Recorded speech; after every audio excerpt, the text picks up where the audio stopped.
안녕하세요. 인생서가입니다. 그리고 나그네 교회입니다. 오늘 지금 12시가 거의 다 돼가요. 11시 57분인데 너무 피곤하네요. 오늘 밀린 영상을 만들어야겠다 생각하고 영상 2개 만들고 또 내일 예배 준비하고 하다 보니까 시간이 그냥 확 지나갔어요. 해롱해롱 거립니다.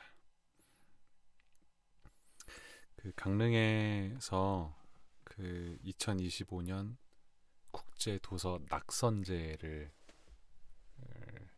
하고 있어요.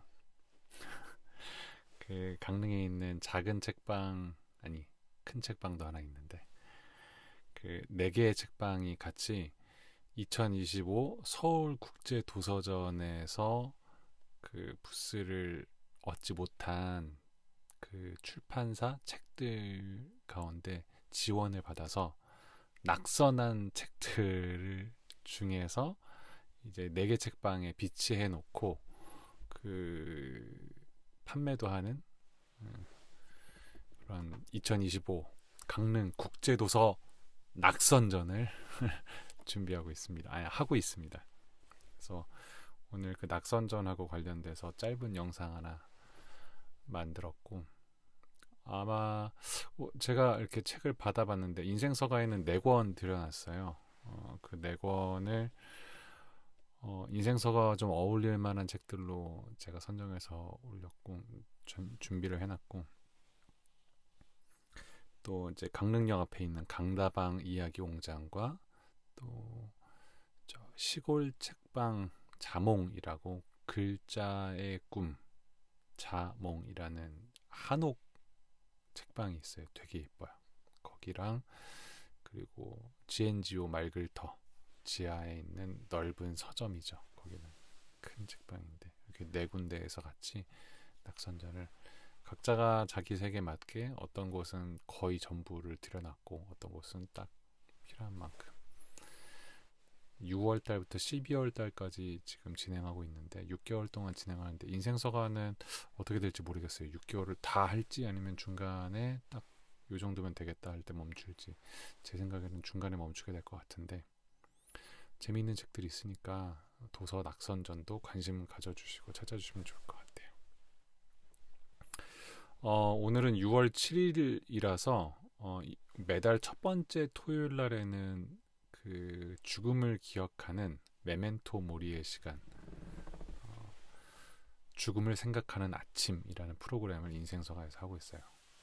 오늘은 유품하고 관련돼 있는 유품을 이제 서로 이야기 나누는 시간이었고 미리 사전에 공지를 해서 내가 이제 죽는다면 내가 오늘 혹은 이번 주 혹은 이번 달 안에 죽는다면 남기게 될 유품을 하나씩 가져와서 그 유품하고 관련되어 있는 추억이나 기억들을 꺼내고 그거를 누구에게 남기고 싶은지 그것을 남긴다면은 내가 떠나고 난 다음에 그거를 받게 될 누군가에게 해주고 싶은 말은 무엇인지 이런 것들을 이제 좀 써보고 정리하는 시간들을 가졌어요. 정말 좋았어요. 정말 정말 좋았어요. 어떤 분은 이미 오래전부터 그런 생각들을 하셔서 그런지 책을 하나 출판을 해서 가지고 계셨고 본인의 책을 그 책의 서문에 이 책을 누구에게 남기는지 그 책을 어떻게 읽어줬으면 좋겠는지 이미 그렇게 준비를 하셨더라고요. 그래서 와, 한 걸음 앞서서 이미 메멘토 모리의 정신으로 살아가고 계신 분이 이렇게 계시구나도 느끼기도 했고 다른 두 분도 일기장을 가져오셨어요. 그러니까 이 두 분은 죽음을 기억하면서 써온 일기장은 아니죠. 2010 몇 년에 쓴 일기장, 2020 몇 년부터 써온 일기장, 또 2025년인 올해 지금 쓰고 아닌가? 작년에 쓴 일기장이었나? 어쨌든 두 분은 그런 일기장들을 가져오셨는데 한 분은 배우자에게 이 일기장을 남길 거다라고 말씀하시고, 한 분은 자녀들에게 이 일기장을 남길 거다라고 말씀하시고, 각자의 일기장 안에 담겨 있는 에피소드, 또 원래는 일기장들을 좀 불쾌하고 기분이 안 좋은 내용들만 적어 왔었기 때문에 해마다 그걸 다 버렸었는데, 어느 순간부터는 그거를 좀 간직하게 됐고, 또 이거를 이제 배우자에게 남기게 될 이야기들을 슬쩍 들어보니까, 이제는 더 이상 불쾌하고 힘들 때만 적는 게 아니라 좀 행복한 기억들도 적고 계신 거구나라는 생각이 들더라고요. 이제 이 일기장을 통해서 내가 당신을 얼마나 사랑하는지를 알게 될 거야, 이런 말들을 적어 주셨더라고요. 그래서 되게 행복한 부부다라는 생각이 들어서 되게 좋았고, 또 자녀들에게 일기장을 남기시는 분은 재밌는 게 두 권을 가져오셨는데, 한 권은 이거는 죽기 전까지 가지고 있다가 죽기 전에 내가 이제 불태워서 없애버릴 일기장이라고 말씀하시고, 또 한 권은 자녀들에게 남겨주고 싶은 엄마는 어떤 사람인지를 잘 알아줬으면 하는 마음으로 남겨주는.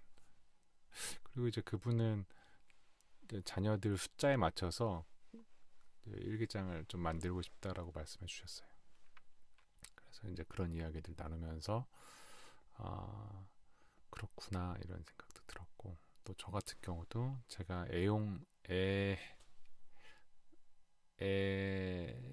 뭐라고 하죠? 제가 되게 좋아하고 아끼는 카메라를, 카메라가 2대 있는데, 아이가 셋이니까 언젠가 하나 더 사야겠어요. 하나씩 물려줘야겠어요. 그래서 오늘 제가 나눈 거는 저희 둘째 아이에게 줄 그런 카메라였어요.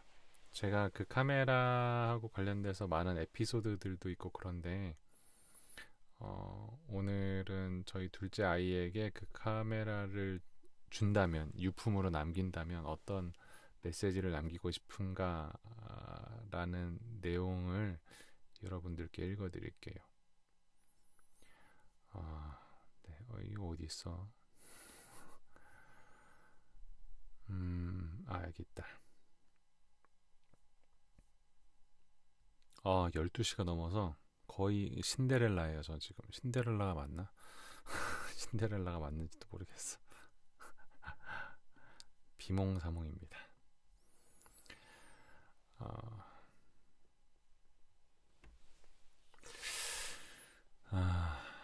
아빠가 세상에서 가장 사랑하는 딸 가이야. 아빠는 이 세상을 살면서 깨달은 것 중 하나가 나의 시선이었어. 세상은 참 넓고, 넓은 세상에는 사람이 참 많단다. 그리고 사람들마다 각자 자기의 안경을 쓰고 있어. 사람은 결코 세상을 객관적으로 보지 않는단다. 다들 자기 안경색에 맞춰서 그 색으로 세상을 보고, 안경의 초점에 맞춰서 그 거리에 있는 걸 선명하게 보면서 살아간단다. 아빠는 사랑에 초점을 맞추고 아름다움이라는 색을 끼워 세상을 보려고 애썼단다. 그게 맞고 틀리고의 문제가 아니라 그렇게 살아야 행복했어. 그리고 그 시선을 이 카메라에 담으려고 애썼단다. 이제 이 카메라를 가이에게 넘겨주려고 해.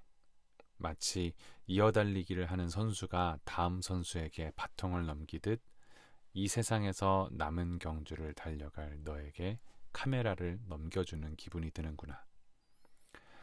가이는 어떤 색의 렌즈를 어디에 초점을 맞추며 살아갈지 기대가 된다. 꼭 아빠를 따라 살라는 의미는 아니야. 가이는 가이의 색과 가이의 초점이 있으니 그걸 찾아서 세상을 바라보며 세상을 해석하고 그렇게 세상을 살아가길 바란다. 그리고 언젠가 저 멀리 하늘에서 아빠의 사진과 가이의 사진으로 전시회 한번 하자. 사랑하는 모든 가족들 초청해서 우리가 세상을 여행하며 찍은 사진들과 추억들을 멋지게 전시하고 또 한바탕 그 추억들을 나누며 그렇게. 카메라를 아빠의 유품이라 아껴서 사용해 줄 걸 아니까 소중히 다뤄달라는 말은 하지 않을게. 아니, 오히려 좀 막 다뤄도 괜찮단다. 혹시나 잃어버려도 너무 마음 상해하지 말고. 내가 아는 너는 원체 물건을 잘 잃어버리니 잃어버릴까 걱정하기보다는 상심할까 걱정이다. 이 카메라는 물건일 뿐 아빠가 아니란다.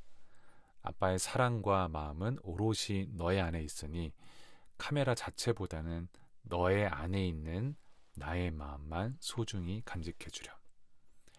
사랑의 가이야, 하늘에서 언제나 너를 지켜볼게.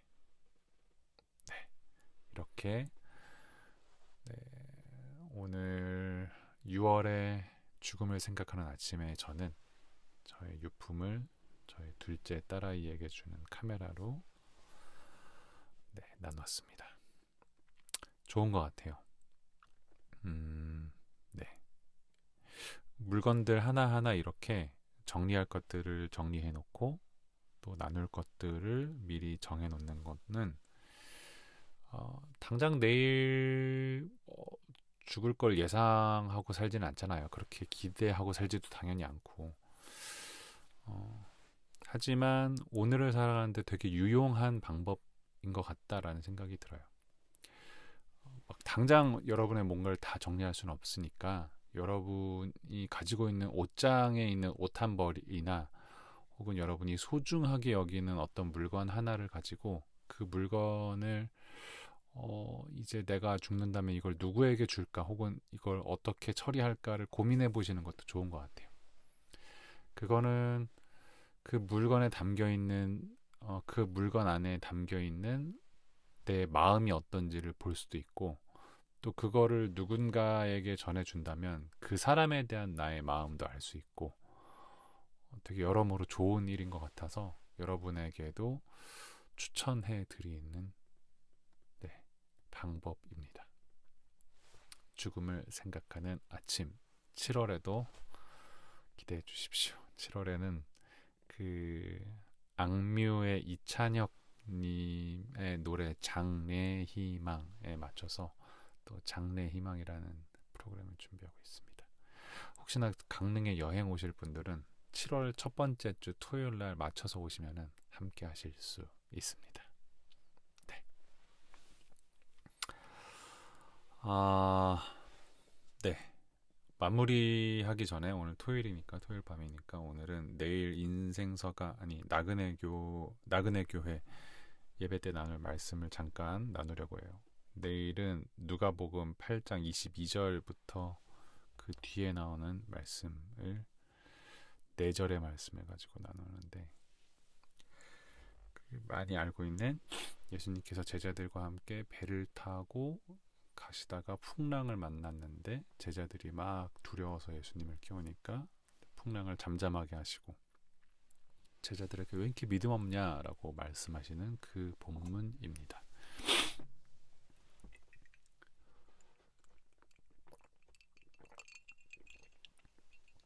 저는 두 가지가 마음에 깊이 이제 느껴졌는데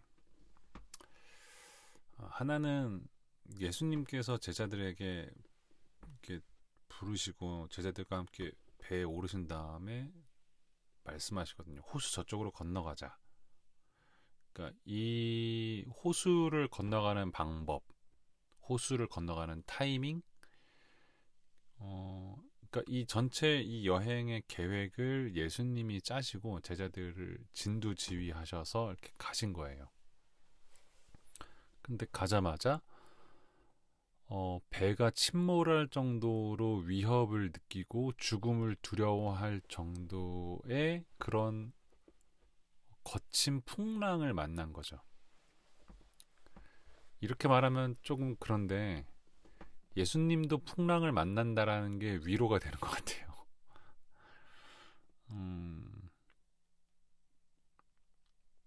그 살면서 힘든 일을 겪을 때 힘든 이유 중에 하나는 내 주변에 있는 사람들은 안 힘든 것 같은데 나한테만 이런 일이 벌어질 것 같아서 그게 참 힘들거든요. 그게 이 고통과 고난의 힘든 부분 중에 하나예요. 어쩌면 다 같이 힘들면은 조금 덜 외로울 것 같다라는 생각도 드는데, 어, 근데 예수님이신데, 어, 풍랑을 만났다라는 게 예수님이시면은 그런 풍랑을 안 만나게 가실 수도 있으셨을 텐데 라는 생각이 들거든요. 근데 예수님도 그런 풍랑을 만나셨다라는 게 저한테는 되게 위로가 됐어요. 내 인생에 앞으로 풍랑 같은 일을 만날 때마다 어, 되뇌어 보자. 예수님도 만났다. 풍랑은 제자들이 죽음의 위기를 느낄 정도의 그 풍랑을 예수님도 만났다. 나도 만날 수 있어. 라는 자세가 좋지 않을까. 왜 그런 얘기 많이 하잖아요. 사람들이 막 나를 안티하고 나를 싫어하는 사람을 만날 때 되게 힘들어하는 사람들을 보면, 야, 예수님도 그 사람들의 미움을 받았어. 네가 뭐라고. 내가 뭐라고 사람들이 나를 전부 다 좋아해줘 라는 그런 말 되게 공감이 갔었는데, 마찬가지로 이런 풍랑을 만날 때도, 인생의 힘든 시기를 지나갈 때도 예수님도 만났어. 예수님도 그 풍랑을 만나고 가셨어. 그 길을. 나라고 안 만날 이유 없잖아 라는 그런 마음이 들어서, 그 예수님께서 계획하고 가고 있었던 그 배가 사나운 바람과 풍랑을 만났다라는 게 위로가 됐습니다. 여러분도 그랬으면 좋겠어요. 여러분에게도 힘든 일이 있을 때 그런 위로가 있었으면 좋겠고. 두 번째는 선생님 우리가 죽게 되었습니다 라고 말하니까 예수님께서 이제 일어나셔서 바람과 성난 물결을 꾸짖으시니 바람과 물결이 곧 그치고 잔잔해졌다. 그래서 예수님이 제자들에게 말씀하시죠. 너희의 믿음이 어디 있느냐. 그래서 그런 생각을 해봤어요. 그러면 믿음이 좋으면 어떻게 했어야 됐을까, 제자들이. 믿음이 좋으면 예수님을 일단 깨우지 않았어야 됐나. 예수님은 잠이 깬 것 때문에 화가 나신 건가? 아, 좀 밤이라서 정신이 없나 봐요. 그럴 리 없죠. 그러면 제자들도 예수님을 깨우지 않고 막 그 매서운 바람과 물결을 향해서 잠잠해져라 라고 소리를 치는 게, 그게 믿음이 좋은 것이었을까. 또 한편으로는 난 믿음이 좋으니까 이 바람이 잔잔해지지 않고 물결이 거세게 막 배에 몰아쳐서 배가 뒤집어져서 설혹 내가 죽는다 하더라도 난 예수님과 함께 하나님 나라에 갈 거다라는 어떤 죽음에 대한 두려움이 없을 정도의 믿음을 가지고 있었어야 됐나. 아니면은 다 같이 무리를 걸어가자라는 그런 믿음을 가졌어야 됐나. 그런 그 예수님께 꾸짖음 받지 않으려면은, 예수님이 말씀하시는 왜 이렇게 믿음이 없니? 라는 그 꾸짖음에 있는 그 믿음을 가지고 있었다면 제자들은 뭘 어떻게 했어야 됐나? 라는 그런 궁금증이 생기더라고요. 여러분 안 궁금하신가요? 어떻게 했어야 될까요? 사실은 저는 이런 질문을 마무리하지 않고 설교하고 싶어요. 설교를 듣는 사람들이 듣기만 하지 않고 같이, 내 생각에는 믿음이 있는 사람이라면 이렇게 했었어야 될 것 같아 라고 말하는 걸 듣고 싶어요. 여러분은 어떤가요? 여러분은? 제 결론은 정답은 없다입니다.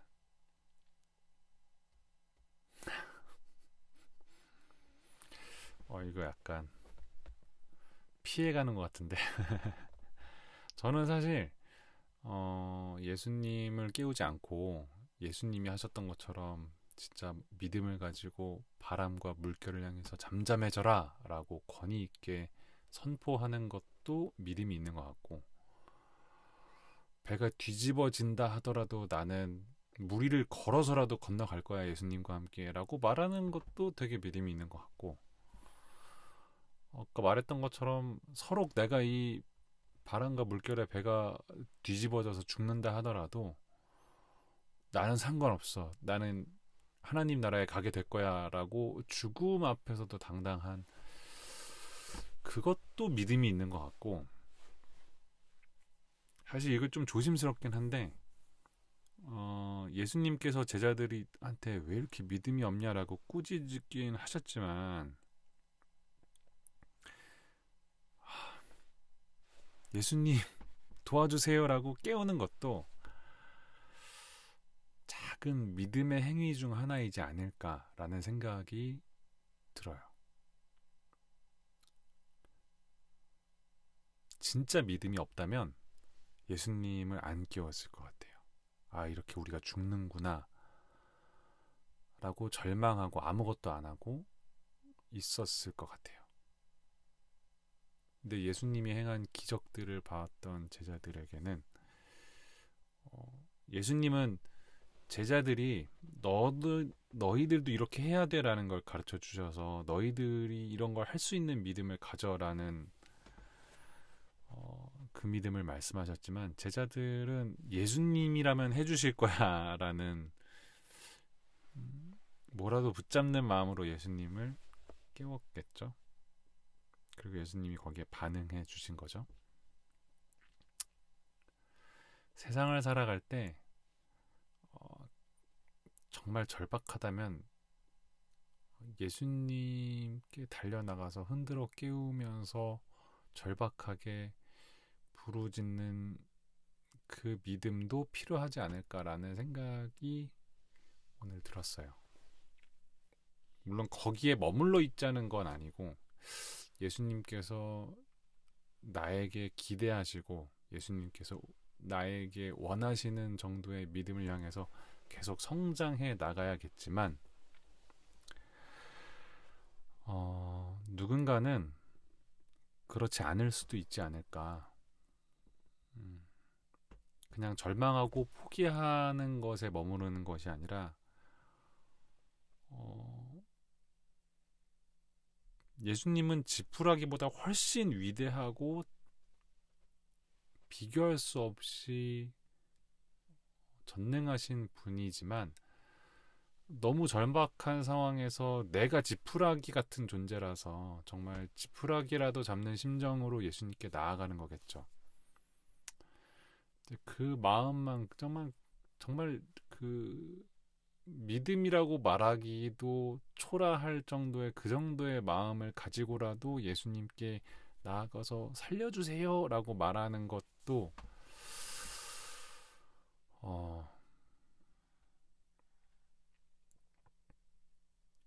너무 힘든 상황을 살아가는 사람에게는 정말 최선의 행위이지 않을까라는 생각이 들었습니다. 예수님은 꾸짖으실 수 있을지 몰라도 나는 그 사람을 꾸짖기는 어렵다. 나는 그보다 더 나아가고 있는가라는 고민이 들었습니다. 생각이 들었습니다.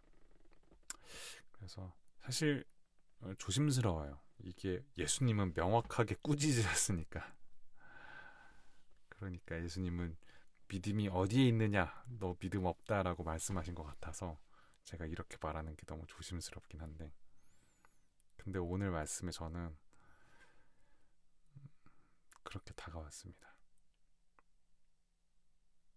여러분은 어떻게 믿음이 있다면 여러분은 어떻게 하셨을지 궁금하네요.